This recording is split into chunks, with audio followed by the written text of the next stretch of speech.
Travessuras da Menina Má, de Mário Vargas Llosa. Parte 2.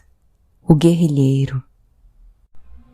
O México lindo ficava na esquina da Rue de Canet com Rue Guisarte, a um passo da Place Saint-Sulpice. E no meu primeiro ano em Paris, quando passava apertos financeiros, muitas noites ficava na porta dos fundos desse restaurante, esperando que Paul aparecesse com um pacotinho de tamales, tortilhas, carninhas ou enchiladas, que eu ia saborear no meu sótão do Hotel du Sénat, antes que esfriassem. Paul havia começado a trabalhar no México lindo como ajudante de cozinha, e pouco tempo depois, graças às suas habilidades culinárias, foi promovido a ajudante do chefe. E quando abandonou tudo para se dedicar de corpo e alma à revolução, já era o cozinheiro principal do estabelecimento. Naquele início dos anos 60, Paris vivia a febre da Revolução Cubana e fervilhava de jovens dos 5 continentes que, como Paul, sonhavam repetir em seus países a saga de Fidel Castro e seus barbudos, e para isso se preparavam, a sério, ou nem tanto, em conspirações de mesa de bar.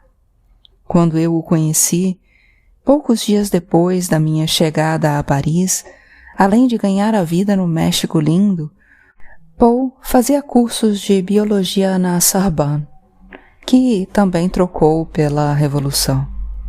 Ficamos amigos num barzinho do Quartier Latin, onde se reunia um grupo de sul-americanos, desses que Sébastien Salazar Bondy chamou, num livro de contos, de pobre gente de Paris. Paul, ao saber das minhas dificuldades, quis me dar uma força com a comida, pois no México lindo era o que sobrava. Que eu passasse em frente à porta dos fundos, por volta das 10 da noite, e ele me ofereceria um banquete grátis e quente, coisa que já fizera com outros compatriotas carentes. Devia ter uns 24 ou 25 anos, no máximo, e era um barrilzinho com pés, muito, muito gordo, simpático, amistoso e conversador. Estava sempre com um grande sorriso na boca, que inflava suas bochechas. No Peru, havia cursado vários anos de medicina e passou algum tempo preso, por ser um dos organizadores da célebre greve da Universidade de San Marcos, em 1952, durante a ditadura do general Odría. Antes de chegar a Paris, tinha passado um par de anos em Madrid, onde se casou com uma garota de Burgos. Acabavam de ter um filho. Eu morava no Marais, que, na época, antes de André Malraux, ministro da Cultura do general de Gaulle, comandasse a grande limpeza e a recuperação das antigas mansões desmanteladas e cobertas de sujeira dos séculos XVII e XVIII. Era um bairro de artesãos, marceneiros, sapateiros, alfaiates, judeus pobres e um grande número de estudantes e artistas insolventes. Além desses rápidos contatos na porta de serviço do México lindo, também costumávamos nos reunir, ao meio-dia, no La Petite Source de Carrefour de Odéon, ou na varanda do Le Cluny, na esquina de Saint-Michel com Saint-Germain, para tomar um café e contar nossas aventuras. As minhas consistiam exclusivamente em múltiplas tentativas de arrumar trabalho. Coisa nada fácil, pois meu diploma de advogado por uma universidade peruana não impressionava ninguém em Paris, como tampouco minha desenvoltura em inglês e francês, e as dele nos preparativos da Revolução que transformaria o Peru na Segunda República Socialista da América Latina. Um dia me perguntou, de supetão, se eu estaria interessado numa bolsa para receber treinamento militar em Cuba. E eu lhe disse que, embora tivesse toda a simpatia do mundo por ele, a política não me interessava nem um pouco, mas que isso, eu a detestava e todas as minhas aspirações se resumiam: desculpe a mediocridade pequeno-burguesa, compadre, em conseguir um empreguinho estável que me permitisse passar o resto dos meus dias sem sobressaltos em Paris. Pedi também que não me contasse nada das suas conspirações, porque eu não queria viver com a angústia de que pudesse me escapar alguma informação que prejudicasse a ele e seus companheiros. Não se preocupe, tenho confiança em você, Ricardo.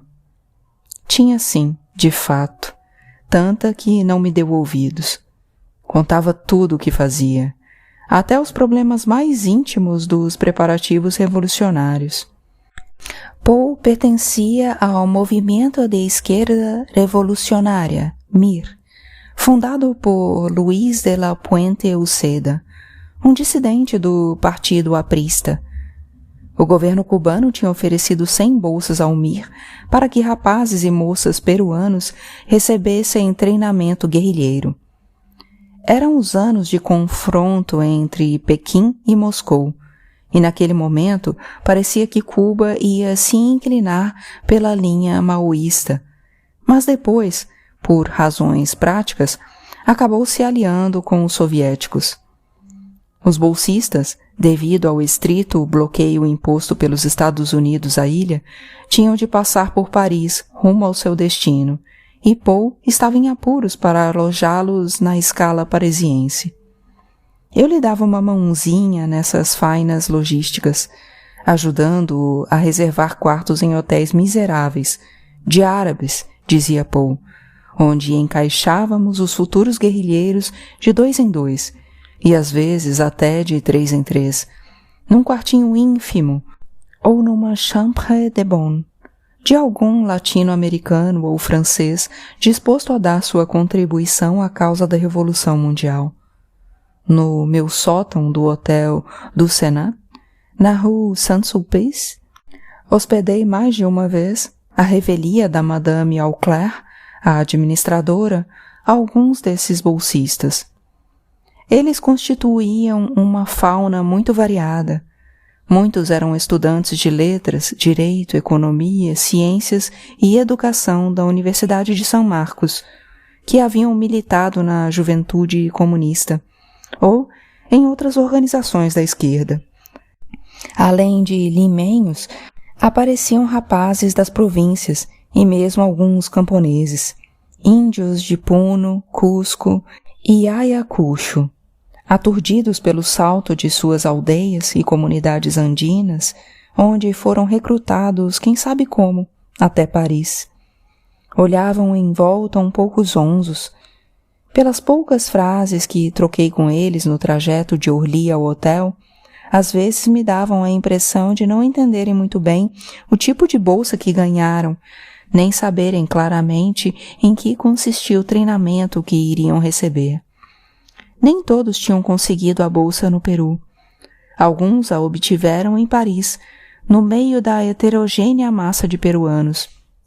Estudantes, artistas, aventureiros, boêmios, que circulava pelo Quartier Latin.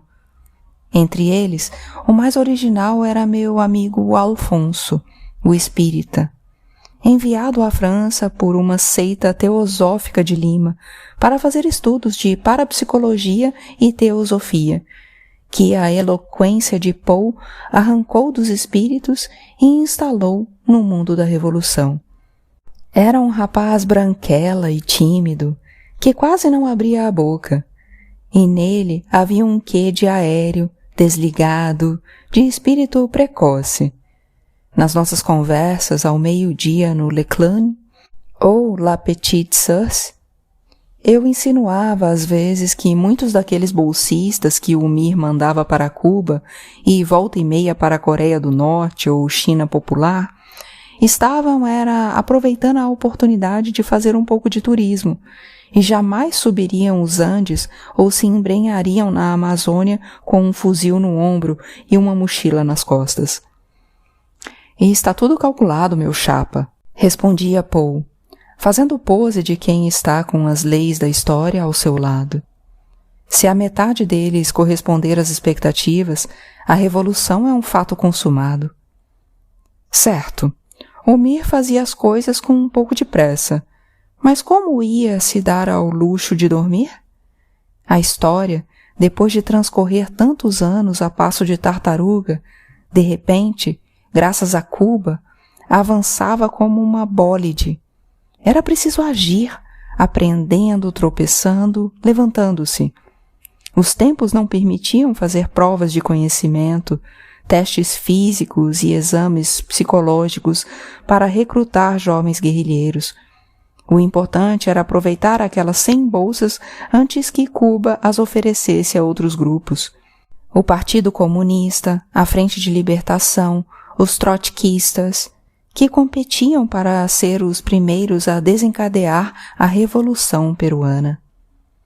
A maioria dos bolsistas que fui buscar em Orly e levei para os hotéis e pensões onde ficariam isolados durante a escala em Paris eram rapazes e bastante jovens, alguns até adolescentes. Um dia descobri que entre eles também havia mulheres. Vá buscá-las e leve-as para aquele hotelzinho da Rue Gay-Lussac, pediu Paul. Camarada Ana, camarada Arlete e camarada Eufrásia. Trate-as bem. Uma regra sobre a qual os bolsistas estavam bem instruídos era a de não revelar seus verdadeiros nomes. Mesmo entre si, só usavam apelidos ou nomes de guerra. Assim que as 3 garotas apareceram, tive a impressão de que já vira a camarada Arlete em algum lugar. A camarada Ana era uma moreninha de gestos vivazes, um pouco mais velha que as outras, e pelas coisas que disse, naquela manhã e nas outras 2 ou 3 vezes que a vi, devia ser dirigente do sindicato de professores. A camarada Eufrásia, uma chinesinha de ossos frágeis, parecia ter 15 anos. Estava morta de cansaço porque, na longa viagem, não havia pregado os olhos e vomitou algumas vezes por causa das turbulências. A camarada Arlete tinha uma silhueta graciosa, uma cintura fininha, uma pele pálida e, embora se vestisse, como as outras, com grande simplicidade, saias e casacos toscos, blusas de percal e aqueles sapatões sem salto e com fivela que se vendem nos mercados, havia nela um jeito muito feminino na maneira de caminhar e de se mover, e, principalmente, no modo de franzir os lábios carnudos, quando fazia perguntas sobre as ruas que o táxi percorria. Em seus olhos escuros, expressivos, cintilava algo de ansioso ao contemplar os boulevares arborizados, os edifícios simétricos e a multidão de jovens de ambos os sexos com bolsas, livros e cadernos circulando pelas ruas e pelos bistrôs dos arredores da Sorbonne, enquanto nos aproximávamos do seu hotel na Rue Gay-Lussac. Elas ficaram num quarto sem banheiro nem janelas, com 2 camas para as 3. Quando me despedi, repeti as instruções de Paul. Não sair de lá até que ele, em algum momento da tarde, fosse explicar seu plano de trabalho em Paris.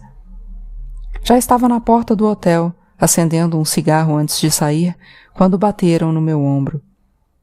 Esse quartinho me dá claustrofobia, sorriu a camarada Arlete. E, além do mais, não é todo dia que se chega a Paris. Caramba! Então, a reconheci.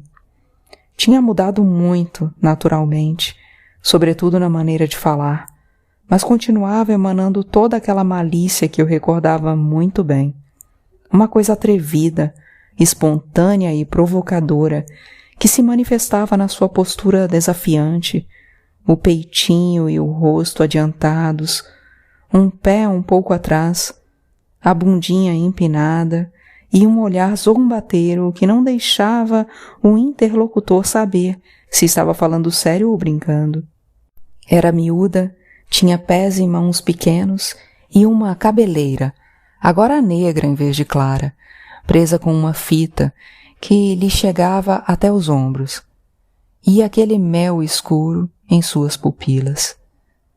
avisando que o que íamos fazer era terminantemente proibido e que o camarada Jean, o Paul, nos criticaria por isso, levei-a para dar uma volta pelo Panteão, a Sorbonne, o Odéon e o Jardim de Luxemburgo, e por fim, um abalo nas minhas economias. Fomos almoçar no L'Acropole, um restaurantezinho grego na rue l'Ancienne Comédie. Nessas 3 horas de conversa ela me contou, violando as regras do segredo revolucionário, que havia estudado letras e direito na Universidade Católica, que militara anos na clandestina Juventude Comunista e que, junto com outros camaradas, tinha passado para o MIR porque este era um movimento realmente revolucionário e aquele, um partido esclerosado e anacrônico nos tempos que corriam. Dizia essas coisas de maneira um tanto mecânica, sem muita convicção. Eu lhe contei dos meus esforços em busca de trabalho para poder ficar em Paris e disse que minha esperança agora era o concurso para tradutores de espanhol, promovido pela Unesco, que faria no dia seguinte. Cruze os dedos e bata 3 vezes na mesa, para dar certo, disse a camarada Arlette, muito séria, olhando fixamente para mim. Aquelas superstições eram compatíveis com a doutrina científica do marxismo-leninismo? Provoquei. Para conseguir o que se quer, vale tudo, replicou no ato, muito decidida. Mas logo a seguir, encolhendo os ombros, sorriu. Também posso rezar um rosário para você passar na prova, apesar de não ser religiosa. Vai me denunciar ao partido como supersticiosa? Acho que não. Você tem uma carinha de boa gente. Deu uma risada e, quando riu, surgiram nas suas bochechas as mesmas covinhas de quando era menina. Levei-a de volta para o hotel. Se ela quisesse, eu pediria autorização ao camarada Jean para mostrar-lhe outros lugares de Paris antes de prosseguir sua viagem revolucionária.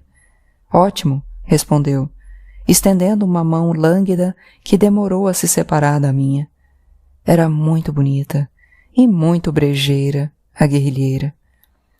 Na manhã seguinte, passei no concurso para tradutores na Unesco, junto com outros 20 candidatos. Fizeram-nos traduzir meia dúzia de textos do inglês e do francês, bastante fáceis. Tive dúvida com a expressão art roman, que primeiro traduzi como arte romana, mas depois, na revisão, percebi que se tratava de arte românica. Ao meio-dia, fui comer com Paul uma salsicha com batatas fritas no La Petite Source. E, sem qualquer preâmbulo, pedi autorização para passear com a camarada Arlette enquanto ela estivesse em Paris. Ele me olhou de maneira maliciosa e fingiu dar um sermão. É terminantemente proibido transar com as camaradas. Em Cuba e na China popular, durante a Revolução, uma trepada com uma guerrilheira podia levar ao paredão. Por que quer sair com ela? Você gosta da moça? Acho que sim, confessei, um pouco envergonhado. Mas se isso for criar problemas, você ficaria só na vontade? Riu Paul. Não seja hipócrita, Ricardo. Passei com ela, sem eu saber, mas depois me conte tudo. E não se esqueça de usar camisinha. Naquela mesma tarde fui buscar a camarada Arlette no hotelzinho da Rue Gay-Lussac e levei-a para comer um stick frites na La Petite Hostellerie, na Rue de l'Arpet. E depois fomos a uma pequena boîte de nuit na Rue Monsieur-le-Prince. L'Escale, onde, nessa temporada, uma garota espanhola, Carmencita, vestida de preto à moda de Juliette Greco, cantava, ou melhor, dizia, acompanhando ao violão, poemas antigos e canções republicanas da época da Guerra Civil. Tomamos uns copos de rum com Coca-Cola, uma bebida que na época já começava a ser chamada de Cuba Libre. O lugar era pequeno, escuro, fumacento, quente. As canções, épicas ou melancólicas, Ainda não havia muita gente e, antes de terminar a bebida e depois de contar a ela que, graças aos feitiços e ao rosário, eu tinha ido bem na prova da Unesco, segurei sua mão e, entrecruzando nossos dedos, perguntei se tinha notado que eu estava apaixonado por ela fazia 10 anos. Deu uma risada. Apaixonado por mim sem me conhecer? Quer dizer, você esperava há 10 anos que uma garota como eu aparecesse na sua vida? Nós nos conhecemos muito bem, só que você não lembra. Respondi, bem devagar, observando sua reação. Na época, você se chamava Lily e queria se passar por chilenita. Pensei que com a surpresa ela tiraria a mão ou a fecharia crispada, num movimento nervoso, mas nada disso. A mão continuou quieta entre as minhas, sem se alterar. "O que está dizendo?" murmurou. E então se inclinou na penumbra e sua cara se aproximou tanto da minha que senti o hálito. Seus olhinhos me escrutinavam, tentando me adivinhar. "Ainda imita tão bem o sotaque chileno?" perguntei, beijando a sua mão. "Não me diga que não sabe do que estou falando. Também não se lembra de que eu me declarei 3 vezes e você sempre me mandou passear?" "Ricardo! Ricardinho! Richard Somocúrcio!" exclamou, divertida, e agora sim senti a pressão de sua mão. "O magrinho! Aquele garoto todo certinho, que parecia ter feito a primeira comunhão na véspera. É você! Que gozado! Já tinha cara de santinho naquela época."